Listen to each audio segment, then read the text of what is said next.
Hey! Bon alors je t'arrête tout de suite, ça c'est pas une vraie couleur, c'est de la cire, mais je compte réellement me teindre les cheveux en blond. Bon alors pour inaugurer cette chaîne qui va parler de plein de sujets, mais notamment de mes cheveux, je me suis dit pourquoi pas vous faire une vidéo hair journey. Mes cheveux, au-delà d'être esthétiques et des poils qui couvrent mon crâne, c'est un véritable élément de mon histoire qui reflète mon identité tant au niveau de mon origine que de ma personnalité. C'est pour ça qu'à travers cette hair journey, je vais pas vraiment présenter mes cheveux mais plutôt qui je suis, parce que chaque texture ou coiffure représente une période de votre vie. Alors c'est pas parce que vous avez une coiffure moche que ça représente une mauvaise période de votre vie. Bon, petit disclaimer, dans cette vidéo il va y avoir des gros dossiers, donc faites pas trop les choquer parce que je vous ai prévenu.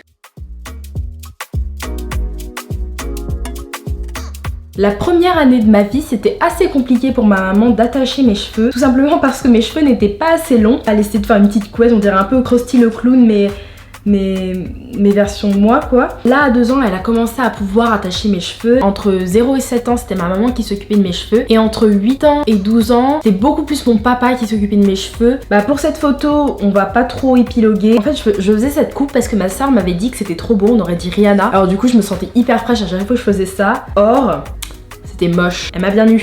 Les reflets que vous voyez dans mes cheveux sont totalement naturels. Ma première coloration je l'ai fait en 2019. S'il y a bien des choses sur lesquelles mes parents étaient d'accord, c'était pas de coloration, pas de décoloration et surtout pas de défrisage. À chaque fois on disait à mes parents surtout ne faites pas faire des défrisages, elle va grave regretter. Ils avaient totalement raison et je n'en ai jamais fait. Bon là à cette période là je n'utilisais pas de leave-in, je n'utilisais pas de crème. Tout ce que je faisais c'était shampoing après shampoing, masque, c'est tout, c'est terminé. Quand je faisais mes vidéos en fait je mouillais mes cheveux parce que j'assumais pas le volume de mes cheveux, je détestais le volume de mes cheveux, je trouvais ça moche, je voulais avoir des cheveux plats, donc je les mouillais, donc ils ressemblaient à ça, ça ressemblait à rien, c'était pas beau, les boucles étaient pas définies, en fait c'était pas ma vraie texture de cheveux. Et puis j'avais un autre problème avec mes cheveux, c'est que comme je les serrais énormément avec un tout petit chignon que vous verrez juste après, le bout de mes cheveux était super fin et le haut de mes cheveux était hyper gonflé, et c'est pas la seule photo où il y a ce problème. Là on est encore un petit peu dans le trip collège, j'ai fait cette coiffure tout mon collège. Bon bien sûr c'était un peu moins pire que ça, c'est à dire que j'avais pas les petits cheveux qui partent partout. Là je sais même pas pourquoi je me suis filmée avec les cheveux qui partent partout. Le chignon il est pas beau, mais c'était ça, hein. C'était une petite crotte comme ça que je plaquais avec des barrettes ou des pinces à chignon. J'avais fait une frange quand j'avais été au Cameroun par un très bon coiffeur qui m'avait bien fait, sauf qu'il y avait eu la tempête etc. Moi je pensais que mes cheveux allaient rester lisses. Pas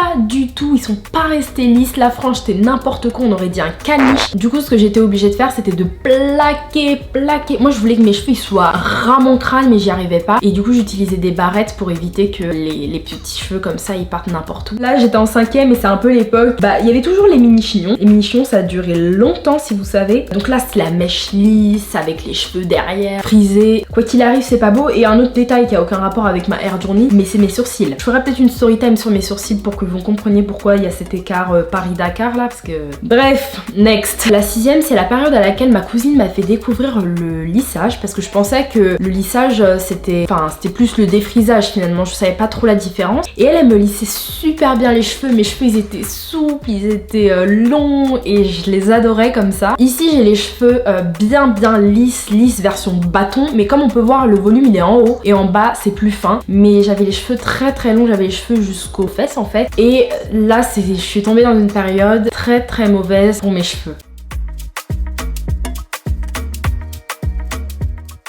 J'ai pris l'habitude, tous les mois, une fois par mois, pendant une semaine, je me lissais les cheveux toute la semaine pour avoir les cheveux les plus raides, les plus bâtons, parce que j'en avais marre d'avoir des cheveux frisés, j'en avais marre de devoir m'en occuper, et j'abîmais mes cheveux comme pas permis. J'utilisais 230 degrés pour que ce soit le plus lisse possible. Je le faisais moi, je perdais énormément de cheveux, énormément de matière, la texture de mes cheveux se modifiait. J'en prenais pas soin, j'avais pas les bons produits, et moi tout ce que je voulais c'est avoir les cheveux longs, lisses, qui sont souples et qui volent au vent, et je voulais ne pas m'occuper de mes cheveux. En fait je voulais être comme mes amis, mais bien sûr tout ça a eu des répercussions, c'est-à-dire que le bout de mes cheveux devenait de plus en plus fin, il cassait, il perdait de la texture, il devenait de plus en plus lisse en fait, c'est-à-dire que le cheveu était mort. Mes cheveux ne bouclaient plus, je perdais l'épaisseur et la brillance. Pour vous dire à quel point je prenais plus soin de mes cheveux et à quel point je détestais mes cheveux, j'en suis arrivée à ce point-là. C'est-à-dire que là, mes cheveux n'avaient plus aucune texture. Ils étaient comme si je les brossais. Ils étaient secs dès que je sortais de la douche. Et voilà, ça a donné ça. Et je regrette énormément cette chose-là. Lorsque j'étais en 5e et je ne voulais plus m'occuper de mes cheveux, je les détestais. Je me suis dit, ils me pourrissent la vie.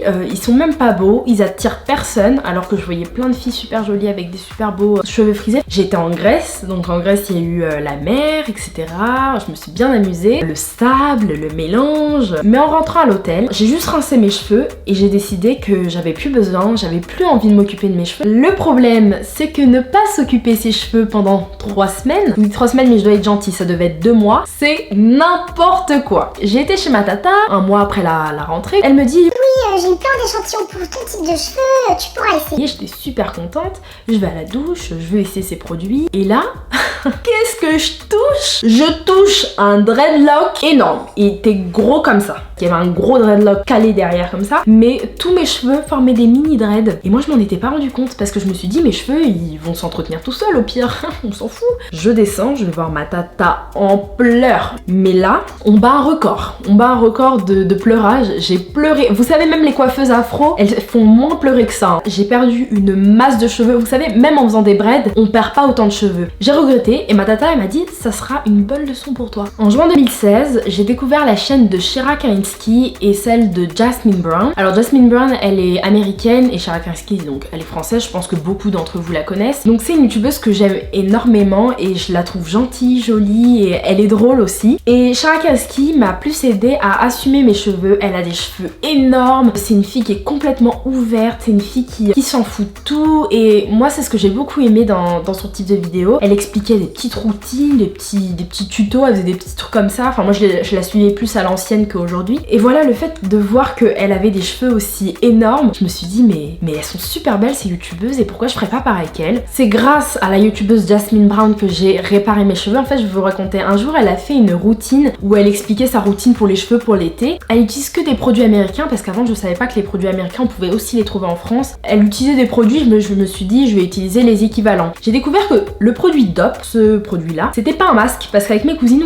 on l'a toujours utilisé en tant que masque. C'est une crème qui définit les boucles. J'ai pris ce produit de Franck Provo au karité. Donc je me suis dit, je vais suivre sa routine de la même manière qu'elle avec des équivalents de produits qu'elle a. J'ai adoré le résultat. Je me suis dit, ah là là, Mélissa, qu'est-ce que t'as loupé? C'était la première fois que je voyais mes cheveux bouclés comme ça. J'ai tellement été choquée, je me suis dit, Mélissa, tu peux que assumer tes cheveux, ils sont hyper beaux. Le truc c'est que quand j'ai commencé à m'occuper de mes cheveux, ils étaient très poreux. Dès qu'il y avait de l'humidité, ils gonflaient d'un coup. Donc comme on peut voir sur cette photo, je détestais pas, j'aimais bien. Mais sur la photo, ils paraissent très bouclés alors qu'ils n'étaient pas si bouclés que ça. Il y avait énormément de frisottis. Et j'avais encore des pointes comme ça, lisses. Et beaucoup de gens me disaient, mais Mélissa, t'as les cheveux frisés, pourquoi t'as des pointes de cheveux lisses? C'est trop bizarre. Mes cheveux sont légèrement roux, tout simplement parce que quand mon papa était petit, il avait les cheveux roux. Mes cheveux se dépigmentent hyper facilement. Du sel, du sable et du soleil, ils vont se dépigmenter en 2-2. D'ailleurs, ma coiffeuse, quand elle a vu mes cheveux, elle dit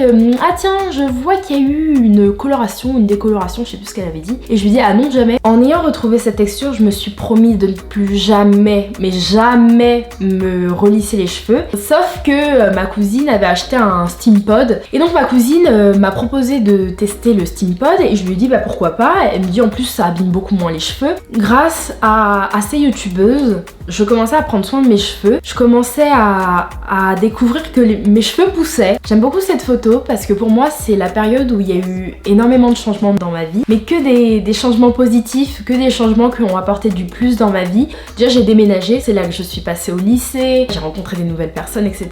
On peut dire que c'est un tournant. Et un jour j'ai décidé de couper toutes les mèches lisses, les bouts de mèches lisses, un peu aléatoirement. Donc du coup je me retrouvais avec des mèches comme ça. Et puis en première, j'ai enfin retrouvé ma vraie texture de cheveux et j'étais mais tellement heureuse. Enfin je pensais avoir complètement tout retrouvé mais pas totalement. Mais pour moi cette étape j'étais super contente d'avoir atteint cette étape. J'utilisais un petit peu le finger coil qui faisait des effets un peu boucles, ça faisait des boucles bien carrées, bien dessinées comme ça. Mes amis elles me disaient que c'était joli, mais il y en avait qui trouvaient que ça faisait faux et je suis totalement d'accord avec. Puis on peut voir qu'en janvier 2019 j'avais les cheveux jusqu'aux fesses. Alors oui, je baissais un peu la tête, mais il n'y a pas 15 cm de différence, j'avais vraiment les cheveux très très longs.